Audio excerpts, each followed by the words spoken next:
Всем привет! Меня зовут Алена, и в сегодняшнем видео я вам покажу, как я делаю гирлянду на свой камин. Она у меня максимально простая, но мне просто хочется вам показать, как я ее собираю. Так что, если вам интересно, обязательно оставайтесь со мной. Нашла я очень дешевые литые веточки, и точнее не то, что веточки, вот такая никакущая елка за $1. Купила их 10 штук, сейчас снимаю и буду дальше с ними работать. А где вообще купить литые веточки еловые? Смотрите у себя в городе. В Беларуси я покупала всегда в магазине «Материк». Там большой выбор, иногда были цены, конечно, заоблачные, иногда, в принципе, нормальные. Сейчас же я купила вот такие веточки, есть они на Алиэкспресс, есть на других плеймаркетах, поэтому смотрите и ищите. Как бы я вам точные ссылки никогда дать не могу, потому что все мы живем в разном месте. В работе я не буду использовать клей, я беру флористическую проволоку. Она зеленая, и в итоговой работе ее с лицевой стороны не видно. В принципе, как и с обратной, она не бросается в глаза. И начинаю между собой просто скручивать веточки. Эти веточки на проволоке, поэтому делать гирлянду оказывается очень просто. В итоговом варианте у меня ушло на мою гирлянду 80 таких маленьких веточек. Мне понадобится сделать левую сторону и правую, делаю их одинаковыми, а потом буду соединять.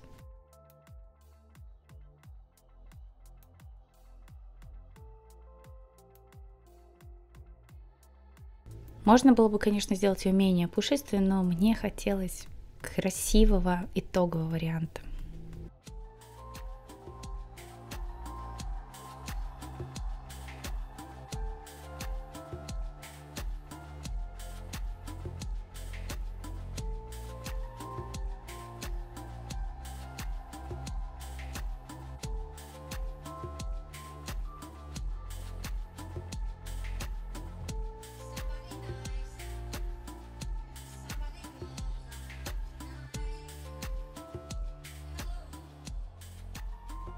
Соединила я между собой, перемотала тоже хорошо проволокой и немножечко это все распрямляю.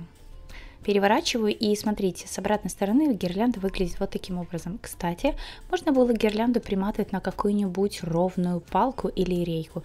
Тогда и крепить ее было бы, в принципе, мне кажется, более удобным, и она бы ровно держалась, потому что у меня с одной стороны немножко наклоняется в сторону.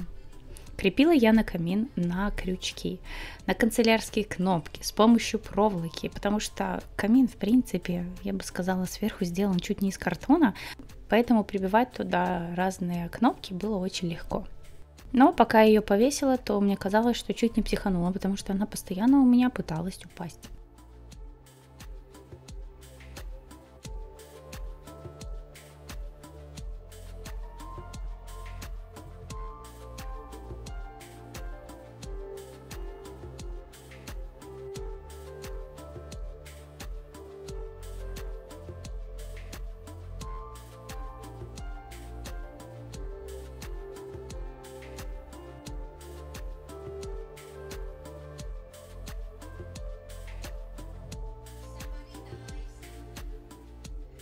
Закрепила я гирлянду и начала ставить сам декор, чтобы смотреть, какой декор в дальнейшем я хочу.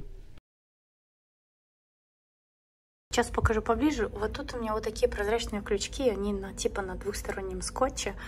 Не знаю, пока я посмотрела, не висит неделю.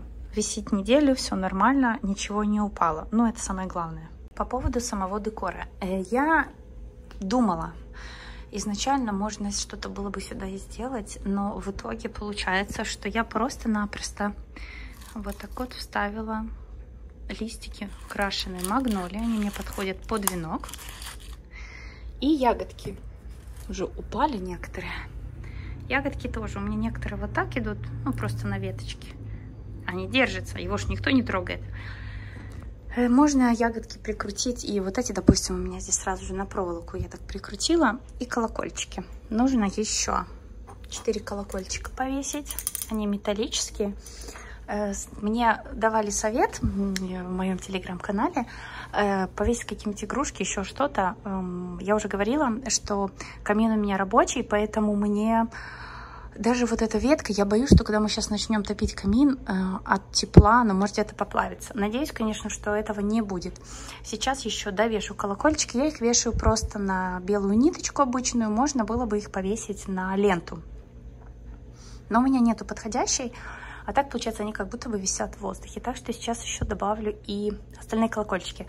Насчет серединки еще немножко думаю. Думаю, почему? Потому что вот так выглядит сам декор моего камина. Я не думала, что я вообще захочу сделать его нейтральным, ну, черно-белым, можно сказать так, и золотой. Но мне очень нравится это сочетание. У меня здесь елочки. Очень люблю елочки вот в этих цветах. Просто вообще класс. Свечи. Еще елочки, моя золотая шишка. И венок, который я делала, тоже здесь висит. Поэтому насчет самого декора посерединке, не знаю. Если мне что-то придет в голову, то я вам еще в этом видео покажу.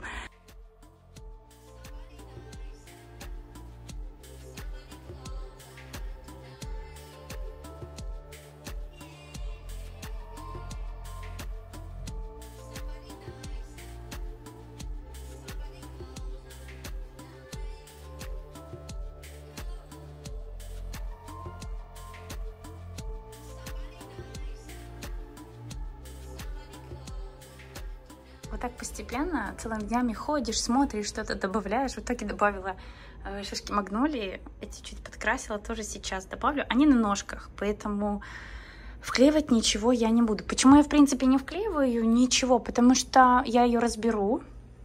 Ну, уберу весь декор. И хранить буду только еловую гирлянду. На следующий год можно будет сделать совершенно новый декор. Это, по-моему, очень удобно. А если мы начнем сейчас все приклеивать, то уже будет отрывать жалко, потому что мы же, конечно же, сделаем все это красиво. Поэтому я просто вставляю. Если будет где-то падать, я возьму, обмотаю проволокой и прикреплю на проволоку. Пока что оно держится, и это хорошо. Да, думала над цветочками, решила его сделать. У меня остались крашеные листья магнолии, собираю из них цветочек. Серединка — это тоже коробочка магнолии, она хорошо высушенная, поэтому крепится все хорошо. Как покрасить листья, я вам уже показывала в одном из прошлых видео. И тут мы просто начинаем собирать наш цветочек. Приклеиваем листья. Сразу я приклеила 3 листа, а затем еще по 2 между. Можно приклеивать их вместе, можно по отдельности. И у нас получается, в принципе, цветок магнолии, такой, какой он есть в природе. Так в природе он там розовый и белый. У меня же вышел золотой. И прикрепила на гирлянду с помощью проволоки. И на этом, в принципе, все. Больше ничего добавлять не буду, чтобы не перебарщивать с декором.